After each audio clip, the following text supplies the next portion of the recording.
রমনা জোনের ডিসি মাসুদ সোহরাওয়ার্দী উদ্যানে তার একটি ঘটনাকে কেন্দ্র করে ইতিমধ্যে ব্যাপক সমালোচনার ঝড় শুরু হয়েছে। বিশেষ করে আমি এই বিষয়টাকে দুটো দিক দিয়ে আসলে দেখি বা বিচার করি। নাম্বার ওয়ান, বিশেষ করে বিগত সময়ে বাংলাদেশে যেভাবে মাদকে সয়লাব, যদি ঢাকা শহরের কথাই বলি, ঢাকা শহরের প্রাণ কেন্দ্র বলা হয় সোহরাওয়ার্দী উদ্যানকে।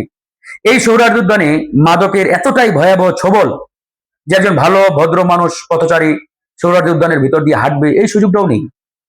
মাদক সেবীরা সেখানে এমন ভাবে আখড়া গেড়ে বসেছেন, ইয়াবা, ফেন্সিডিল, গাঁজা প্রতিনিয়ত সেবন হয়। এই জন্য কোনো ভালো ভদ্র মানুষ যে একটু স্বস্তির নিঃশ্বাস ফেলবে সেখানে গিয়ে ওই সুযোগটা অনেক সময় হয় না। তো এটা নিয়েই মূলত পুলিশের পক্ষ থেকে মাদকের বিরুদ্ধে অভিযান শুরু হয়েছে। গত কয়েকদিন আগেও শিক্ষামন্ত্রী এহসানুল হক মিলন ভাই ঘোষণা দিয়েছেন যে ইয়াংরা, তরুণরা, শিক্ষার্থীরা যাতে বিনা প্রয়োজনে, বিনা কারণে রাতের বেলা বা গভীর রাতে বাইরে ঘোরাঘুরি না করে। এটাকেও আমরা দুটা দিক দিয়ে দেখতে পারি। যদি আইনগতভাবে দেখি, যে আইনগতভাবে কেউ কারো চলাফেরায় বাধা দিতে পারে না। আইনগতভাবে যে কোনো নাগরিক দেশের যে কোনো সময় যে কোনো প্রান্তে চলাচল করতে পারবে, হাঁটতে পারবে, যাইতে পারবে। কেউ কারো এসব কার্যকলাপে বাধা দেওয়ার কোনো এখতিয়ার রাখে না, আইনগতভাবে সুযোগ নেই। দ্বিতীয়ত, যদি আমরা মোরাল গ্রাউন্ডের দিক দিয়ে দেখি, সামাজিক এবং আমাদের যে পারিপার্শ্বিক বাস্তবতা, এই বাস্তবতায় একজন শিক্ষার্থী কেন রাত 2টা 3টার দিকে বাইরে ঘোরাঘুরি করবে? কি কারণ? তো সবকিছু মিলিয়ে এই বিষয়গুলো আমাদের বিবেচনায় রাখতে হবে।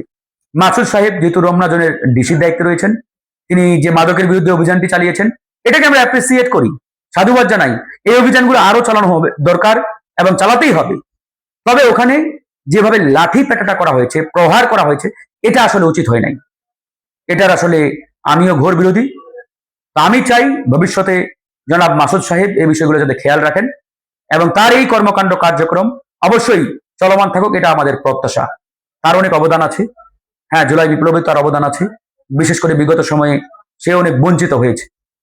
তো একজন বঞ্চিত পুলিশ অফিসার, জুলাই গণঅভ্যুত্থানে যে তার অবদান, এগুলোকে আমরা অবশ্যই স্মরণ করি, মনে রাখি।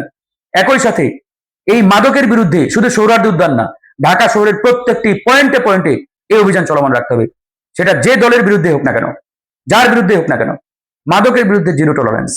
এই অভিযানগুলো মাসুদ সাহেব তথা আইন শৃঙ্খলা বাহিনী চলমান রাখবে, এটা আমরা প্রত্যাশা করি। এবং সেটা আইনের মধ্যে থেকে, আইনের যাতে কোনোভাবে ব্যত্যয় না ঘটে, এটাও আবার খেয়াল রাখতে হবে। ভালো থাকবেন, ধন্যবাদ।